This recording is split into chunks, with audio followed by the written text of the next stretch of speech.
Assalamualaikum warahmatullahi wabarakatuh. Waalaikumsalam warahmatullahi wabarakatuh. Bismillahi walhamdulillah. Wassalatu wassalamu ala sayyidina Rasulillah wa ala alihi wa sahbihi wa mawalah. La hawla wa la quwwata illa billah, amma ba'du. Saudara-saudara kaum muslimin yang berbahagia, di dalam kehidupan ini kita senantiasa mengambil i'tibar, contoh dan teladan dari orang-orang sebelum kita. Itu sebabnya kepada baginda Nabi kita Muhammad sallallahu alaihi wasallam Allah Subhanahu wa taala menjelaskan cerita para nabi sebelum beliau dalam ayat "Tsumma naqussu 'alaika min amba'ir rusuli ma nusabbitu bihi fu'adak." Demikianlah kami ceritakan kepadamu wahai Muhammad sebagian dari kisah para rasul-rasul sebelum kamu yang dengan itu akan memperkuat hatimu, meneguhkan keyakinanmu dan memantapkan pendirianmu. Inilah manfaatnya belajar dari sejarah. Jadi jangankan kita, baginda Nabi sendiri pun oleh Allah Subhanahu wa taala diceritakan sejarah para nabi sebelum beliau yang dimusuhi oleh umatnya, yang dicaci maki oleh kaumnya, yang terusir dari kampung halamannya, bahkan sampai ada yang terbunuh oleh umatnya. Itu seluruhnya merupakan i'tibar manusabbitu bihi fu'adak, untuk memantapkan langkahmu, meneguhkan keyakinanmu dan menguatkan pendirianmu menghadapi perjuangan ini. Sehubungan dengan itu, pada pertemuan kali ini Al-Fakir ingin menyampaikan satu cuplikan kecil dari kehidupan seorang sahabat utama baginda Nabi, yaitu Sayyidina Umar ibn al-Khattab radhiyallahu anhu. Beliau adalah Umar bin Khattab bin Nufail bin Abdul Uzza dari suku Quraisy golongan Bani Adi. Perawakannya tinggi, kekar dan gagah, melambangkan sifatnya yang pemberani, tegas dan tidak pernah kenal takut kepada siapapun. Sebelum mendapat hidayah, Umar bin Khattab termasuk orang yang berdiri di barisan orang-orang yang memusuhi umat Islam. Ia terperangkap dalam tradisi jahiliyah, di mana gemar berperang dan bermabuk-mabukan juga merupakan hal-hal yang pernah dilaksanakan dalam kehidupannya sebelum beliau masuk ke dalam agama Islam. Oleh karena itu, dalam kehidupan beragama, hidayah merupakan sesuatu yang penting. Bagaimanapun banyaknya dosa dan kesalahan yang telah dilakukan oleh seseorang, tidak seharusnya menyebabkan ia putus asa dari rahmah Allah. Sebaliknya, bagaimanapun banyak kebajikan dan kebaikan yang sudah dikerjakannya, tidak perlu membuat dia besar hati, puas, bangga, apalagi menjadi lalai karenanya. Sebab kita belum tahu akan bagaimana ujung perjalanan dari kehidupan kita ini. Saudara-saudara, kisahnya pun masuk Islam merupakan peristiwa yang menarik. Pada satu hari, dengan pedang terhunus, Umar bin Khattab menuju Darul Arqam, tempat di mana baginda Nabi biasa berkumpul dengan para sahabat. Melihat mukanya yang beringas, matanya yang nanar, orang sudah menyangka dan mengerti ini tentu akan terjadi pembunuhan. Dalam perjalanan menuju Darul Arqam, Umar bertemu dengan Nuaim bin Abdullah. Nuaim bertanya, "Ya Umar, mau kemana ente?" "Mau membunuh itu, si murtad itu." "Si murtad yang mana?" "Yang mana lagi?" "Itu yang memecah belah kita, yang menghina berhala-berhala kita, yang menjelek-jelekkan nenek moyang dan keturunan kita. Siapa lagi kalau bukan Muhammad?" Kata Nuaim, "Umar, enggak salah. Tidak salah lagi. Salah Umar. Salah kenapa? Apa kamu nggak malu? Kamu mau pergi membunuh Muhammad, sementara adikmu sendiri Fatimah, dia sudah termasuk salah seorang pengikut Muhammad. Mendengar ini, muka yang memang tadinya sudah marah dan merah, tambah jadi kelabu. Bukan main mangkalnya Umar bin Khattab. Orang lain dia musuhi, orang lain dia kejar-kejar. Ini malah adiknya sendiri menjadi pengikut dari baginda Nabi. Tidak jadi menuju Darul Arqam, dia berangkat ke rumah adiknya Fatimah. Adapun di rumah Fatimah sedang berkumpul Fatimah, suaminya Sa'id bin Zaid, dan seorang sahabat Habab ibnul Arad. Mereka sedang membaca Quran. Waktu itu Quran belum lagi dijilid macam sekarang. Jadi masih merupakan suhuf atau lembaran-lembaran tercecer saja. Ketuk pintu. Ya tentu tidak assalamualaikum karena dia belum Islam. Tok, tok, tok. Siapa di luar? Umar. Mendengar suaranya saja, ini sahabat yang namanya Habab ibnul Arad sudah lari ke belakang pintu. Sambil komat kamit baca doa mohon diselamatkan oleh Allah. Adapun Fatimah yang sedang memegang suhuf, lembaran tulisan Quran itu, menyembunyikan suhuf itu di belakang bajunya. Umar masuk. Fatimah, saya bang. Apa benar berita yang saya dengar? Berita apa itu bang? Bahwa kau sudah masuk Islam.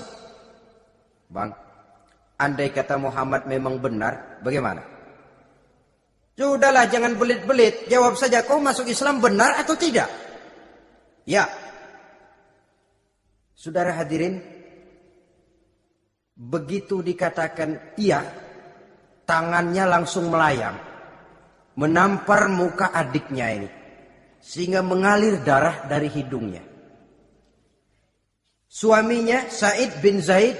Yang mencoba melindungi istrinya. Dipegang lehernya, dibanting. Diduduki dadanya. Oh ini jawara ini.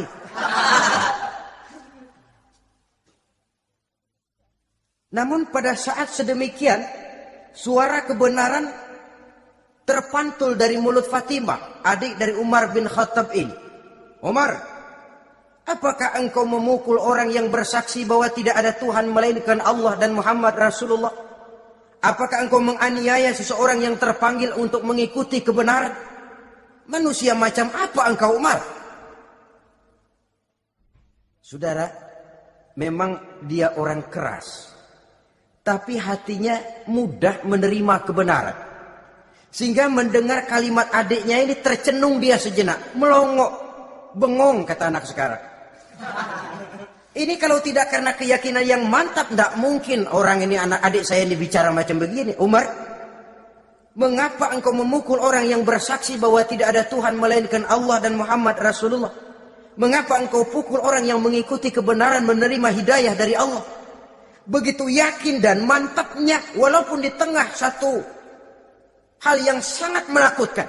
Siapa yang tidak takut orang Quraisy berhadapan dengan Umar bin Khattab yang dikenal sebagai singa padang pasir pada waktu itu. Malahan dia termasuk salah seorang jagoan. Di tradisi masyarakat jahiliyah itu ada satu pasar yang namanya pasar Ukaz. Tiap tahun di pasar itu diadakan pesta. Pertama pertandingan syair. Jadi penyair waktu itu jadi kebanggaan. Syair-syair yang menang itu digantung di dinding Ka'bah. Jadi setiap suku akan bangga kalau mempunyai ahli syair yang hebat. Nah, lalu diadakan juga lah perlombaan balap kuda, memanah, termasuk gulat. Lah Umar ini tiap kali pertarungan mesti menang. Belum pernah ada yang berhasil mengalahkan dia. Jawara. Saudara-saudara, mendengar adiknya begitu mantap hatinya. Apalagi ketika adiknya berkata begitu, suhuf lembaran yang disembunyikan di belakang bajunya tersembul. Apa yang kau sembunyikan di balik bajumu itu? Suhuf. Apa suhuf itu? Lembaran Al-Quran. Coba saya lihat. Enggak boleh. Kenapa? Kamu kotor. Orang kotor tidak boleh megang Quran. Saya mau lihat. Enggak boleh. Kalau kamu mau lihat, mandi dulu. Diturutinya permintaan adiknya itu. Lalu diambilnya suhuf tadi. Dia baca. Kebetulan ayat yang dibacanya ayat pertama dari surah Toha yang berlanjut dengan ayat 14 pada surah yang sama. Dia baca, Bismillahirrahmanirrahim. Toha ma anzalna ilaikal Qur'ana litashqa illa tazkiratan liman yakhsha. Toha, tidaklah aku turunkan Al-Quran ini untuk bikin sukar manusia, melainkan merupakan pengingat bagi orang-orang yang takut kepada Allah. Lalu pada ayat ke-14, Innani anallahu la ilaha illa ana fa'budni. Sesungguhnya akulah Allah, tidak ada Tuhan melainkan aku, maka hendaknya hanya kepadakulah kamu menyembah. Wa aqimis sholata li dzikri, dirikanlah salat untuk mengingat aku. Innas sa'ata atiyatun akadu ukhfiha litujza kullu nafsin ma tas'a. Sesungguhnya kiamat itu pasti akan datang, yang sengaja waktunya kami tidak beritahukan kepada kamu semua, untuk kami balas segala setiap orang tentang apa saja yang telah mereka lakukan dalam kehidupan di dunia ini. Setelah membaca ayat ini, gemetar tangannya. Ini sih nggak main-main ini. Ini belum pernah saya baca ajaran semacam ini. Tidak patut orang yang mempunyai kitab suci semacam ini dimusuhi. Ini sesuatu yang benar, tergetar jiwanya. Hei Fatimah, Muhammad di mana Muhammad? Saya tidak akan memberitahu kepada kamu. Di mana? Saya tidak akan memberitahu. Lebih baik kau bunuh saya kalau memang maksudmu mau mencelakakan Muhammad. Sama sekali saya tidak akan mencelakakan dia, Fatimah. Kasih tahu saja, di mana dia? Darul Arqam. Bergegas dia menuju Darul Arqam. Di dalam Nabi memang sedang kumpul dengan para sahabat. Termasuk ada Sayyidina Hamzah yang juga terkenal jawara juga. Ketuk pintu. Ketuk pintu. Siapa di luar? Umar. Di dalam ini geger sebagian sahabat. Umar datang ini pasti bencana. Umar datang, wah kalau istilah kampung kerok dan urusan. Tapi baginda Nabi menenangkan mereka. Tenang, mudah-mudahan ada hikmahnya. Sayyidina Hamzah tampil, bukakan dia pintu. Kalau niatnya baik, kita terima. Kalau niatnya tidak baik, saya paling depan. Dibukakan pintu. Begitu dibukakan pintu, Umar masuk merangkul baginda Nabi.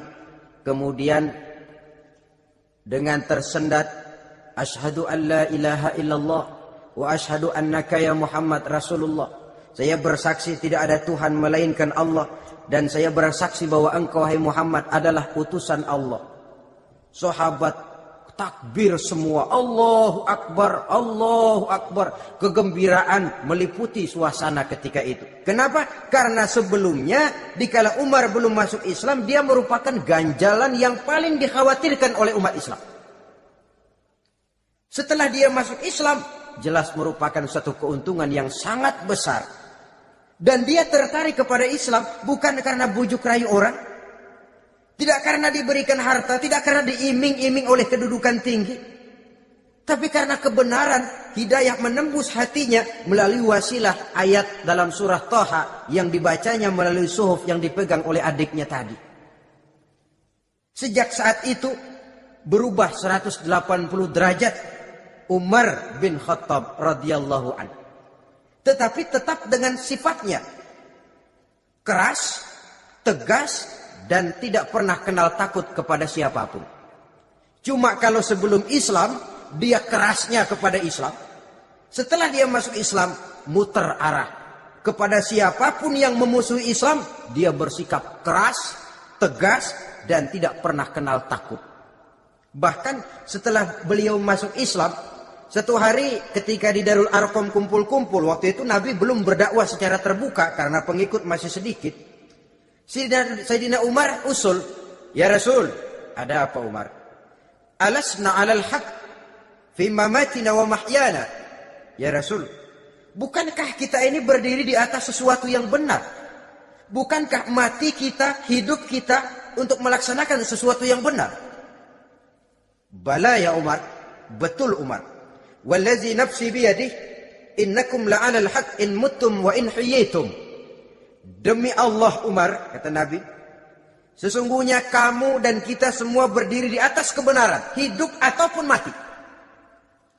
Setelah mendapat jawaban begini, Umar masuk kepada tujuan pembicaraannya. Izan ya Rasul, fafimal ihtifaq. Kalau memang begitu ya Rasul, kalau memang kita yakin kita berdiri di atas kebenaran, kita hidup karena kebenaran, kita mati pun memperjuangkan kebenaran, fafimal ihtifaq. Kenapa mesti ngumpet-ngumpet? Kenapa harus sembunyi-sembunyi? Wallazi ba'asaka bil haq. Demi Allah ya Rasul, la takhrujanna wa la nakhrujanna ma'ak. Tuhan harus keluar menyampaikan Islam ini secara terbuka, dan kami akan mendampingi Tuhan dengan segenap jiwa dan raga. Sekali masuk Islam gak tanggung-tanggung. Yang kayak begini ini yang kita perlukan sekarang ini. Begitu masuk Islam, nggak tanggung seluruhnya, jiwa dan raganya masuk Islam. Beliau yang pertama kali mengajukan ide, kenapa harus dakwah sembunyi ya Rasul? Wong kita berdiri di atas kebenaran, memperjuangkan sesuatu yang hak. Kalau kita mati, kita pun mati membela kebenaran. Kenapa mesti fafimal ikhtifaq? Kenapa harus sembunyi-sembunyi?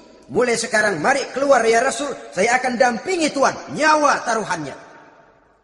Saudara hadirin yang saya hormati, selalu dia tempat-tempat yang pernah dia melaksanakan maksiat sebelum dia Islam, selalu dia kunjungi sampai dia berkata, tidak ada tempat yang pernah saya melakukan kesalahan sebelum saya Islam yang harus saya tutupi dengan kebajikan setelah saya Islam sekarang ini. Bahkan ada satu riwayat menjelaskan beliau itu yang tinggi badannya, kekar perawakannya, gemetar orang ngadepin dia. Tapi beliau sendiri sangat mudah gemetar kalau sudah mendengar ayat-ayat Allah.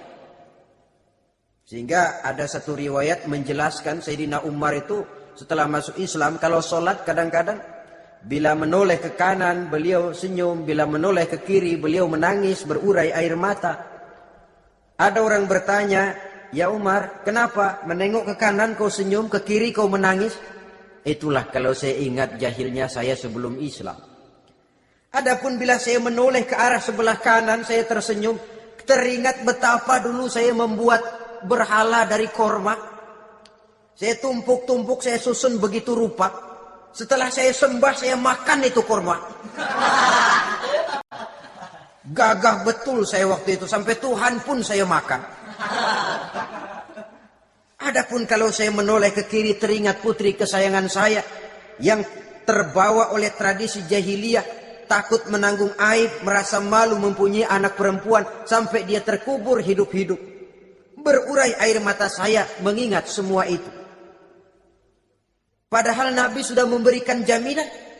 Sebab saudara jangan lupa, orang kafir masuk Islam, dalam Islam itu dihitung dari bayi lagi. Dari nol, itulah untungnya. Jadi misalnya sudah 60 tahun, dari kecil sampai 60 tahun kafir. Umur 61 masuk Islam. Nah, sejak umur 61 itulah yang dihisab oleh Allah. 60 tahun ke bawah gratis bersih pemutihan. Istimewa betul. Tapi jangan lalu diniatin, gua kafir aja.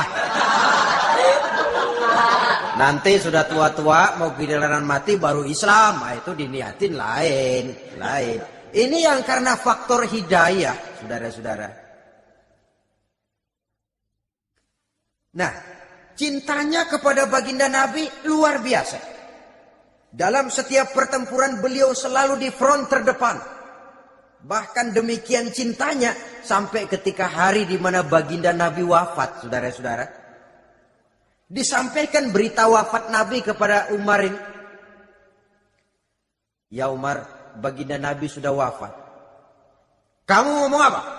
Baginda Nabi sudah wafat.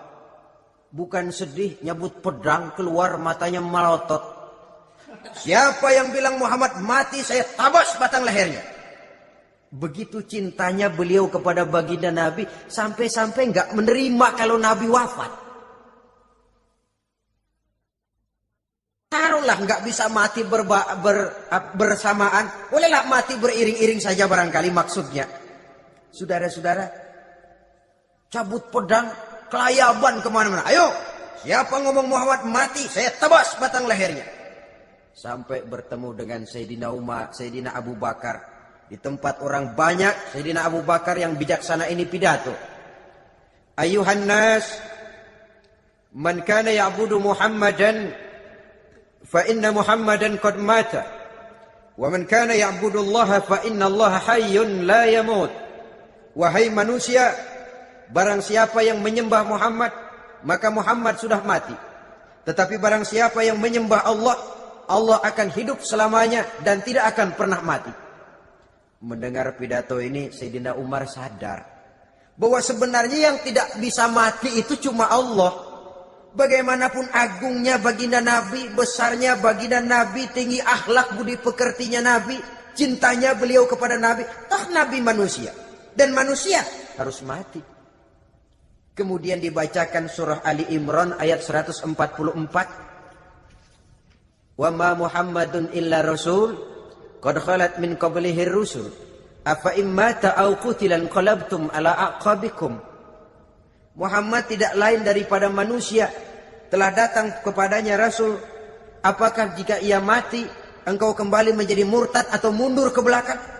Mendengar ayat ini dibacakan, Sayyidina Umar sadar, berurai air matanya, menangis dalam kesedihannya. Ini cintanya yang demikian tinggi kepada baginda Rasulullah Sallallahu Alaihi Wasallam. Begitulah seluruh kesalahan yang dia lakukan pada saat sebelum dia masuk Islam, berusaha dia tutupi dan dia tebus dengan segala kebaikan, pengabdian, perbuatan soleh setelah dia masuk Islam.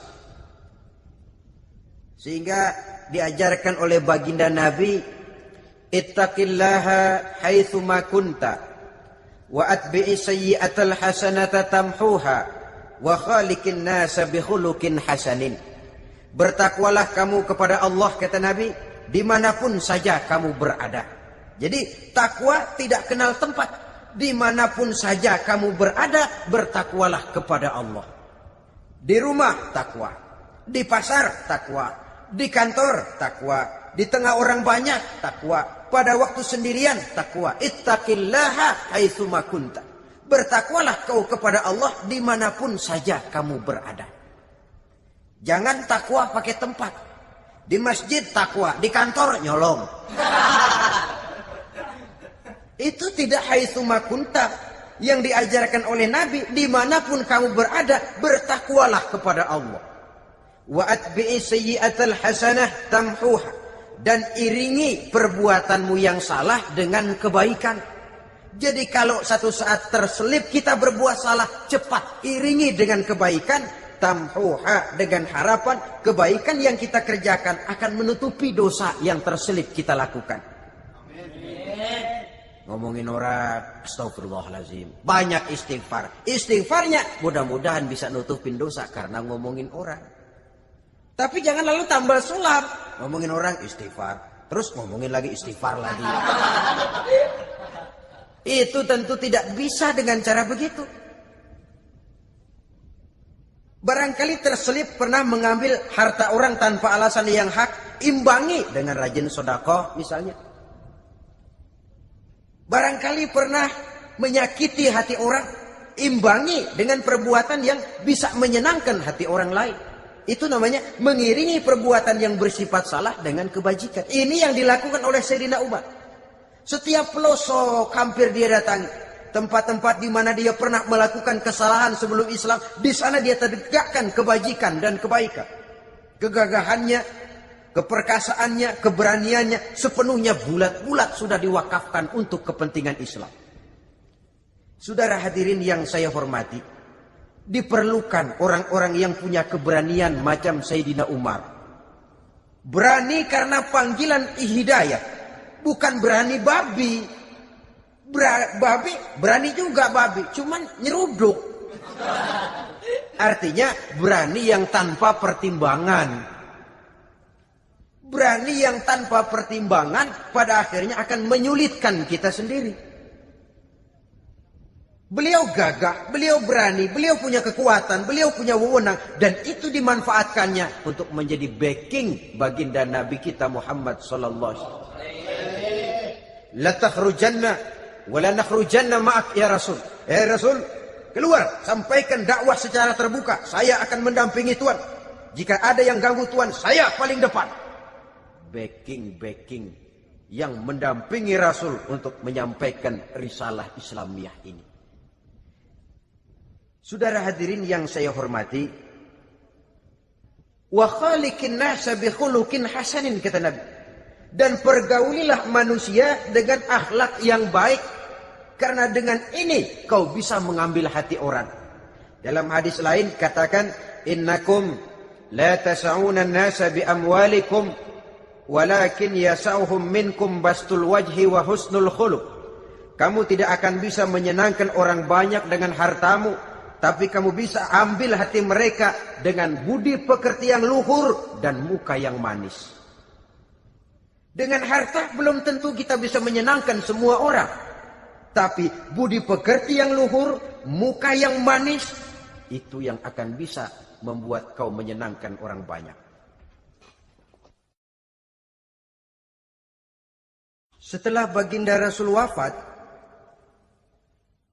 pernah ketika berkumpul, Sayyidina Abu Bakar berkata kepada Sayyidina Umar, "Ya Umar, saya baiat kamu untuk menjadi khalifah."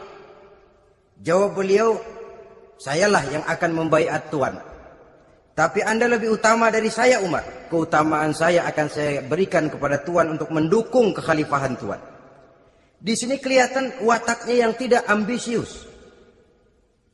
Gagah, berani, perkasa, tapi tahu diri. Enggak nyelonong.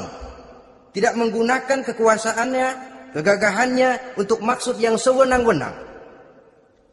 Oleh karena itu setelah Sayyidina Abu Bakar wafat, beliau dilantik menjadi khalifah, keluarlah pidatonya yang terkenal. Ayyuhan nas, inni qad wullitu alaikum walastu bi khairikum. Hai manusia, aku telah dipilih menjadi pemimpin kamu, padahal aku bukanlah orang yang terbaik di antara kamu. Kalau tidaklah karena aku melihat keutamaan, keteguhan yang dapat melindungi kalian, berat rasanya aku memikul amanah ini. Sebab apa? Alangkah beratnya menunggu datangnya perhitungan di akhirat nanti terhadap Umar. Ini yang jadi motifnya memegang jabatan khalifah. Sungguh berat bagi Umar menunggu datangnya saat perhitungan. Sehingga seolah-olah kalau bisalah jadi Umar bin Khattab saja, jangan jadi khalifah kalau bisa. Tapi moya umat sudah kadang memilih. Sehingga benar kalau dalam satu hadis Nabi pernah mengajarkan jangan memberikan satu jabatan kepada orang yang memintanya. Sebab orang kalau sudah minta jabatan, apalagi pakai jilat-jilat, pakai upeti-upeti, tentu ada tendensinya. Ada batu di balik udang. Kalau udang di balik batu kan mungkin nggak kelihatan, tapi kalau batu di balik udang kelihatan betul itu. Ada maunya, ambisinya. Jangan memberikan satu jabatan kepada orang yang memintanya. Seakan di batinnya Sayyidina Umar menyesali. Kenapa Umar nggak jadi Umar saja, kok mau jadi khalifah gitu? Alangkah berat perhitungan buat saya di akhirat nanti. Nah, setelah jadi khalifah, sebagai satu i'tibar, saya akan mencoba mengemukakan beberapa sifatnya yang menonjol untuk pelajaran buat kita semua. Pertama, sikapnya terhadap keluarganya setelah beliau menjadi khalifah. Kedudukan sebagai keluarga Umar bin Khattab bukan merupakan kedudukan istimewa. Itu ditanamkan betul kepada keluarganya. Jangan karena bapakmu khalifah, lalu mentang-mentang anak khalifah kau merasa dapat fasilitas, merasa bisa berbuat semau-maumu, kau harus punya tanggung jawab dan beban moral, memberikan contoh yang lebih baik kepada rakyat. Ini yang ditekankan kepada keluarganya. Kalau beliau mau mengeluarkan undang-undang, undang-undang itu lebih dahulu dibicarakan di tengah keluarganya, kumpul anak-anaknya, ini akan ada undang-undang begini. Siapa di antara kalian mau mentaati, persilahkan, yang tidak pun persilahkan. Tapi saya ingatkan, kalau ada dari keluarga Umar yang melanggar peraturan yang saya keluarkan ini, saya akan menghukumnya 2 kali lipat karena dia keluarga saya. Menghukumnya 2 kali lipat karena dia keluarga saya. Jadi bukan mentang-mentang anak babe, lalu kebal hukum. Tidak. Siapa yang di antara kalian melanggar peraturan ini, akan aku kenakan hukuman 2 kali lipat karena dia keluargaku. Nah, saudara hadirin yang saya hormati, lalu berwibawa, dijaga betul keluarganya. Suatu hari beliau datang ke rumah putranya Abdullah bin Umar. Ketika masuk dilihatnya Abdullah bin Umar sedang makan daging. Makan daging. Merah muka Umar. Mentang-mentang anak khalifah ya. Mentang-mentang anak Amirul Mukminin ya, kamu makan daging. Lihat tuh rakyat kita masih banyak yang kelaparan, makan daging, makan roti keras. Padahal itu halal. Sesuatu yang diperoleh dengan usahanya sendiri. Tetapi begitu hati-hatinya Umar untuk menjaga pandangan orang. Keluarga khalifah merupakan beban moral sebab akan dijadikan contoh oleh rakyatnya. Mentang-mentang anak khalifah ya, makan daging. Lihat tuh rakyat, roti keras digarotin. Lain saat beliau pergi ke satu pasar. Di situ dilihat ada sapi gemuk-gemuk. Tempat lain sapinya kurus-kurus. Tanya, ini yang gemuk-gemuk sapi siapa? Sapi Abdullah bin Umar. Sapi anaknya. Panggil Abdullah bin Umar, suruh sini. Datang anaknya. Abdullah bin Umar, bagaimana ceritanya sampai ini? Begini, Bapak. Dahulu itu dengan uang saya beli sapi kurus-kurus. Lalu saya rawat. Saya berikan upah orang untuk merawat sapi-sapi itu. Sampai sekarang dia menjadi gemuk. Akan saya jual dan keuntungannya tentu sesuatu yang halal. Subhanallah, kata Umar. Kau ini anak Amirul Mukminin. Jual sapimu. Ambil modalnya, untungnya, masukkan baitul mal untuk urus kepentingan orang Islam. Dia nggak mau anaknya terlibat bisnis, ndompleng kekuasaan ayahnya. Karena mentang-mentang anak khalifah lalu segala macam bisnis lancar. Orang takut karena apa? Anak babe. Ada lagi. Pada waktu pembagian harta ghanimah, putri beliau yang namanya Hafsah, ini adalah istri baginda Nabi, meminta bagian. Kaum kerabat ayah, ini kerabat khalifah, kitalah dulu kerabat. Kalau kau kerabatku, maka jatahmu nanti dari ayahmu. Harta ini masih lebih banyak dibutuhkan oleh orang-orang Islam. Nanti belakangan, kalau ada sisanya. Belakangan kalau ada sisanya. La haula wala quwata illa billah.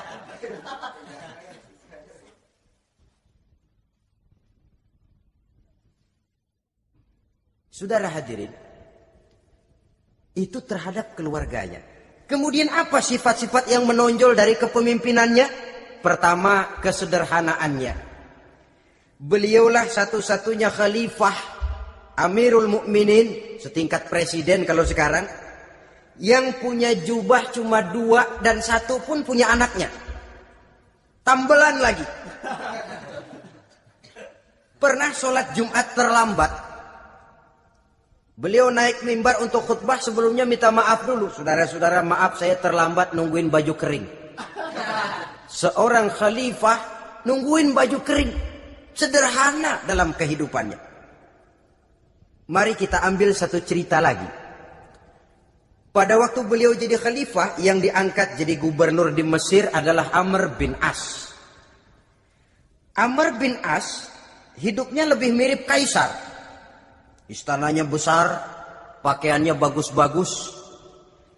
Nah, yang paling mengganggu pikiran Amr bin As, Di sebelah istananya ini ada gubuk reot kepunyaan orang Yahudi lagi. Ini nggak pantas bener masa di samping istana gubernur ada gubuk reot. Orang Yahudi lagi yang punya. Ini mesti udah bikin saja rencana, panggil dinas tata kota, bikin planning. Di sini mau dibangun masjid, proyek negara. Bikin gambarnya, susun anggarannya, tender. Saudara-saudara, si Yahudi yang punya gubuk reot dipanggil. Yahudi, ada apa, Pak? Kamu tahu nggak? Enggak. Iya, memang belum saya kasih tahu.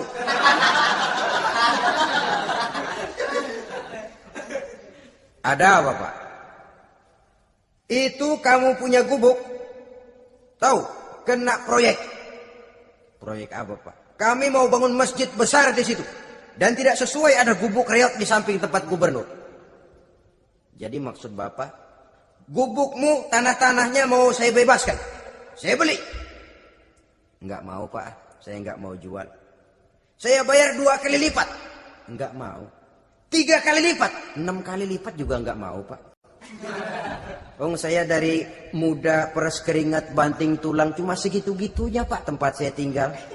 Gubuk reot sama tanahnya sedikit. Makmur saya, Pak, cuma rumah sama sumur.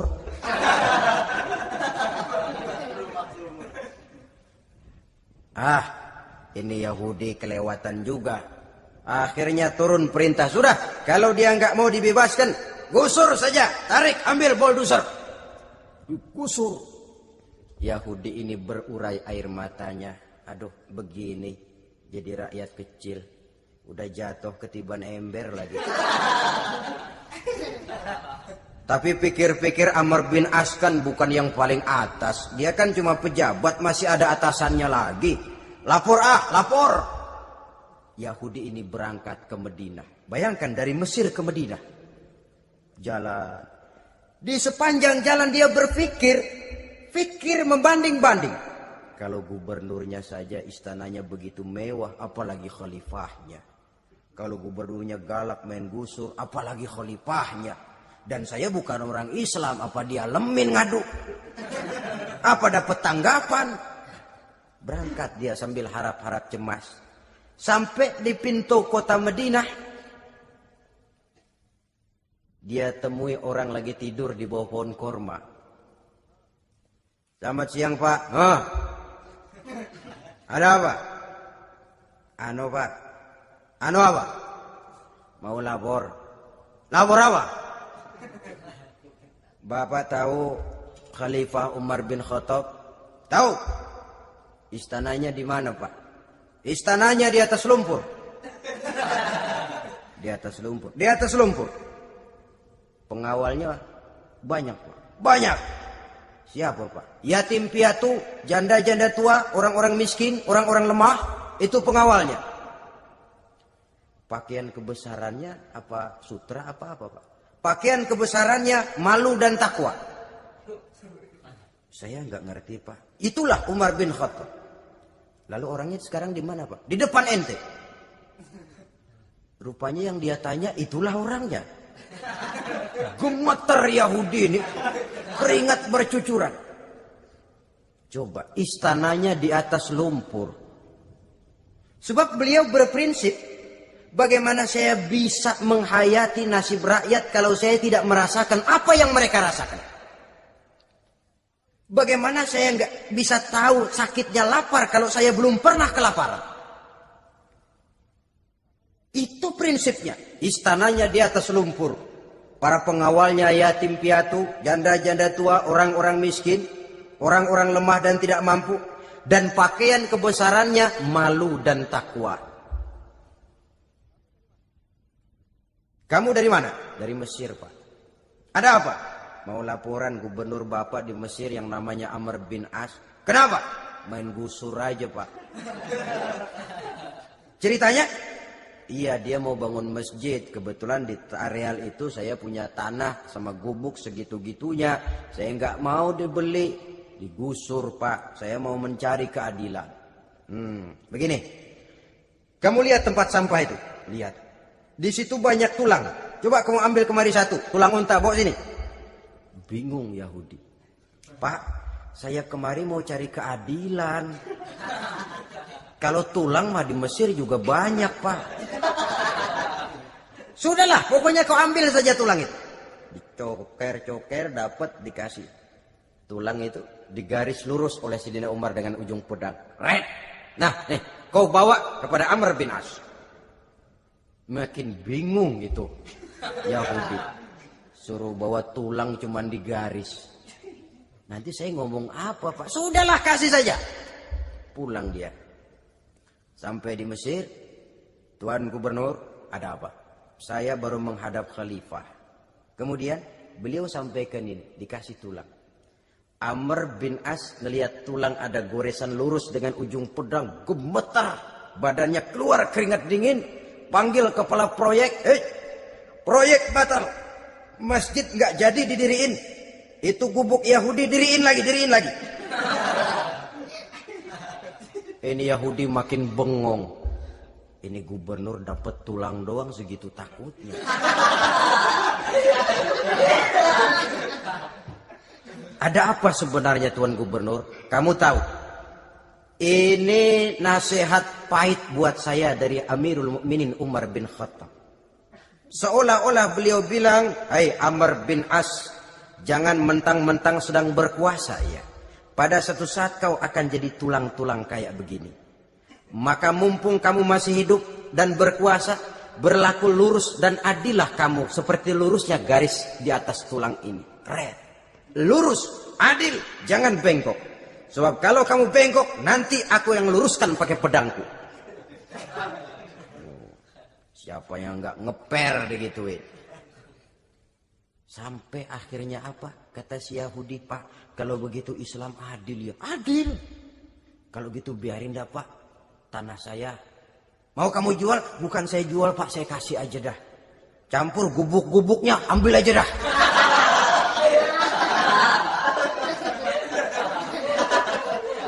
Masuk Islam si Yahudi ini oleh karena keadilan dari Umar bin Khattab. Begitulah kesederhanaan hidupnya. Sampai saudara, yang ironi betul, pernah Utsman bin Affan, Ali bin Abi Thalib, Thalhah dan Zubair kumpul mendengar berita bahwa Sayyidina Umar ini punya hutang. Bayangkan, seorang khalifah untuk melangsungkan hidupnya sampai punya hutang. Padahal Baitul Mal di bawah kekuasaannya. Berunding Utsman, Ali, Thalhah, Zubair. Kalau kita langsung ngomong sama Umar nggak enak dong, dia nggak bakalan terima. Lewat putrinya aja, Hafsah deh. Baik. Hafsah ngomong sama Umar, Abah, kenapa? Bagaimana kalau honor Abah ditambah, ditingkatkan supaya hutang bisa ketutup? Hafsah, saya Abah. Siapa yang nyuruh kamu ngomong begitu? Enggak ada. Ada. Saya tahu ada ini. Kalau nggak ada kamu nggak mungkin ngomong begitu. Tapi orangnya kalau saya tuntut mereka mungkin nggak mau. Sekarang saya mau tanya Hafsah, kau kan istri Rasul, betul? Nah, saya mau tanya, suamimu makanannya apa? Daging? Bukan. Roti. Tempat tidurnya kasur empuk? Bukan. Kain kasar yang kalau musim panas kami bentangkan, kalau musim dingin separuh buat tidur, separuh buat selimut. Pakaian yang dibelikan untukmu berapa banyaknya? Cuma 2. Nah, itu guru saya, orang yang paling saya cintai, dan itu yang saya ikuti. Bahkan setelah beliau wafat, Sayyidina Umar ini hutangnya ditanggungkan kepada anaknya Abdullah bin Umar, dan itu pun dilunasi dengan menjual rumahnya, sehingga rumahnya itu disebut Darul Qadha, rumah bayar hutang. Begitu kesederhanaannya. Jadi nggak pakai aji mumpung jadi khalifah lalu kayak ikan gurita, tangan yang mana aja megang. Itu kan mental monyet. Monyet itu kan begitu. Tangan megang kiri kanan, mulut ngawal, kaki megang, temennya dikasih masih ngerampas juga. Monyet rakus betul itu. Itu kesederhanaannya. Kenapa kesederhanaan ini timbul? Karena sikap zuhudnya. Zuhud itu tarkud dunia li ajlil akhirah. Orang yang mengambil dunia hanya yang diperlukan dengan lebih mengutamakan kehidupan akhirat. Watak zuhudnya yang sangat menonjol. Dialah pahlawan yang paling berani di medan perang. Dialah imam yang paling khusyuk di masjid. Dan tidak jarang kalau sholat sendiri, begitu membaca ayat yang menceritakan neraka, nangis berurai air matanya. Saudara hadirin ma'asyiral muslimin rahimakumullah. Jadi kesederhanaan dan kezuhudan ini bukan lewat teori disampaikan oleh Umar. Bukan lewat penataran seluruh aparat, tidak. Lewat contoh konkret, inilah saya, contoh sederhana dan zuhud. Bagaimana saya akan bisa merasakan penderitaan rakyat kalau saya sendiri tidak pernah menderita? Bagaimana saya akan tahu sakitnya lapar kalau saya belum pernah kelaparan? Maka tanpa penataran, tanpa upgrading segala macam, berhasil karena prinsip keteladanan. Beliau jadi contoh utama. Dan sumber utamanya tentu tidak lain karena contoh dari baginda Nabi besar Muhammad SAW. Dua, sederhana. Yang kedua, zuhud. Yang ketiga, sifat yang menonjol dari kekhalifahannya adalah adil. Kalau sudah bicara soal hukum, dia tidak pernah kenal kompromi. Adalah seorang pemuka Nasrani masuk Islam. Namanya Jabalah bin Aiham. Ketika dia bikin haji, kain ihramnya keinjak orang Arab yang hitam. Baduy. Jengkel. Dia merasa bekas tokoh. Enak aja nih orang udah jelek nginjak lagi. Ditempeleng orang tadi. Orang ini lapor kepada Umar. Panggil Jabalah bin Aiham. Panggil. Kau ditampar? Betul Khalifah. Tampar dia. Tampar lagi. Dipukul orang itu. Di depan Sayyidina Umar. Jadi tidak karena kau ini bekas kepala suku, kau ini bekas orang terhormat, lalu ada kebijaksanaan yang tidak bijaksana. Kebijaksanaan yang akhirnya jadi tidak bijaksana. Dan itu memang sudah dimulai dengan memblokir keluarganya. Tidak satu keluarganya pun yang boleh mempunyai perasaan bahwa menjadi keluarga khalifah merupakan fasilitas dan keuntungan. Kau jangan makan di atas punggungku. Kau jangan menikmati fasilitas di atas keringatku. Dan tidak ada keinginan mewariskan jabatan khalifah kepada anak-anaknya. Pernah beliau musyawarah. Saya bingung. Kenapa khalifah? Gubernur Kufah ini sulit nyari orang. Diangkat yang lemah, rakyat ngeluh. Diangkat yang keras, rakyat juga ngeluh. Ada calon khalifah. Kalau ini mah nggak salah lagi nih buat gubernur Kufah. Siapa? Abdullah bin Umar. Anak beliau sendiri. Melotot matanya. Jangan macam-macam kau. Cukup satu orang Umar memegang jabatan ini. Kalau berhasil, kami keluarga Umar sudah merasakannya. Kalau gagal, cukup kegagalan seorang Umar. Tidak berusaha mengorbitkan anaknya. Wah, anak babe diangkat jadi ano. Tidak, malah diblokir. Cari yang lain. Tapi Abdullah bin Umar cukup syarat ya khalifah. Dia orang bertakwa dan soleh. Yang takwa dan soleh bukan cuma anak Umar. Anak orang lain juga banyak yang takwa dan soleh. Itu prinsipnya. Sehingga ketegasannya ini membuat orang jadi sungkan. Dan tidak seorang pun berani kirim-kirim upeti hadiah. Pernah itu ada pejabat dari Azerbaijan kirim makanan. Kue, mending apa? Kue. Gitu dicicipi enak. Enak juga ya kue ini. Enak khalifah. Ini di sana apa makanan rakyat biasa? Bukan, ini makanan orang-orang fake. Nah, dibungkus lagi itu kue. Dibungkus. Ontamu mana? Di luar.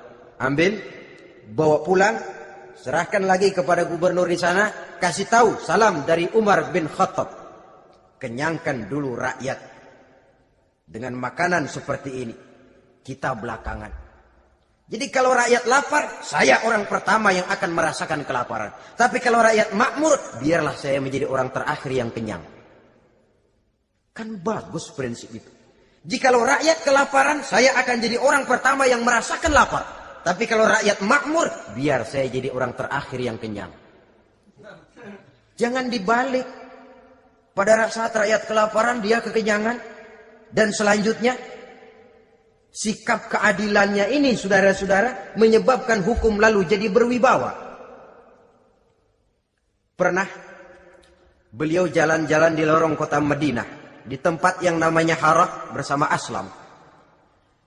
Ada ibu-ibu, anaknya nangis, lapar mah, sabar dikit lagi matang katanya. Emang tuh ibu lagi ngerebus, bunyi air ngegulak, luguk. Umar lihati dari jauh, belum juga matang. Nih anak dari nangis lapar sampai capek nangis sampai tidur. Anak tidur, Umar samperin, Bu,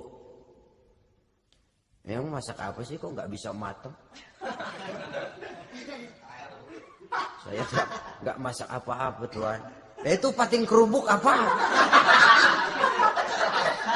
Ketika dibuka ya cuma air saja. Subhanallah, ibu sudah ngebohongi anak ibu sendiri. Habis harus bagaimana Tuan? Saya sudah nggak punya makanan untuk dimasak. Sementara perut nggak kenal kompromi. Jalan satu-satunya ya terpaksa anak saya bohongi. Saya bilang sebentar lagi matang sampai dia tidur sekarang ini. Memangnya Khalifah Umar gimana sih ngurusi rakyat? Subhanallah, dia orang zalim. Dia yang memegang urusan kami tapi dia nggak tahu nasib saya. Anak kelaparan, keluarga terlantar. Oh begitu. Iya. Zalim betul Umar bin Khattab itu. Kalau begitu ibu tunggu sebentar. Dia pulang bersama Aslam menuju Baitul Mal. Dia ambil tepung 1 karung, dipikul sendiri. Dipikul sendiri, kata Aslam, ya Khalifah biar saya yang bawa. Jangan. Kenapa Khalifah? Apa kau kira kau sanggup mikul dosa saya di akhirat nanti? Biar saya yang mikul sendiri. Dia bawa ke tempat tuh ibu-ibu. Dia masakin sendiri. Nah Bu, sudah matang, persilakan masak. Makan. Alhamdulillah Tuan. Mudah-mudahan Allah memberkahi Tuan. Tuan lebih baik dari Umar bin Khattab yang zalim itu. Memang sebenarnya Tuan siapa, kata tuh ibu? Saya. Iya. Saya ya Umar bin Khattab yang ibu bilang zalim itu. Gemetar si ibu. Gemetar si ibu. Tapi memang peka dan menghargai kritik orang. Tidak membungkam setiap orang yang nadanya sumbang atau berbeda. Kadang beliau berkata, saya khawatir karena orang terlalu segan dengan saya lalu nggak ada yang berani negor kalau saya salah. Kan begitu biasanya. Karena sudah terlalu segan lalu semuanya orang mau diaminin saja. Asal dibilang nggak benar marah, jengkel. Lalu disingkirin, maunya diiyain, ingge kula nuwun. Oke bos. Beliau bilang saya khawatir kalau tidak ada orang yang mau menegur kesalahan saya jika saya terlanjur nanti. Tahu muncul orang, demi Allah, saya akan menegur Tuan dengan pedang saya ini. Cerah mukanya, senyum bibirnya, alhamdulillah. Anak muda, saya memerlukan orang macam kau. Yang berani berkata iya terhadap yang benar dan tidak terhadap yang tidak benar, apa dan bagaimanapun resikonya. Di sini kelihatan sikap beliau menghadapi orang yang berbeda pendapat. Keadilan, keberanian dan ketegasan, cepat menerima kebenaran, merupakan serentetan dari sifat-sifat utama beliau sejak masuk Islam sampai menjadi khalifah yang kedua. Bahkan dengan jasa beliau, Islam kemudian tersebar, menembus dinding Jazirah Arabia, memasuki Bizantium dan Persia, sehingga beliau juga dikenal sebagai periode Al-Futuhat Al-Islamiyah. Nah, saudara-saudara, inilah cuplikan kecil dari kehidupan seorang agung dan besar yang memang sangat terbatas kata-kata untuk melukiskan kebesaran itu. Namun yang secuplik ini mudah-mudahan menjadi sumbangan moral dalam rangka kita memperbaiki diri menuju kehidupan yang lebih baik. Terima kasih banyak atas segala perhatian. Mohon maaf atas segala kekurangan. Usikum wa nafsi bitaqwallah. Wassalamualaikum warahmatullahi wabarakatuh. Waalaikumsalam.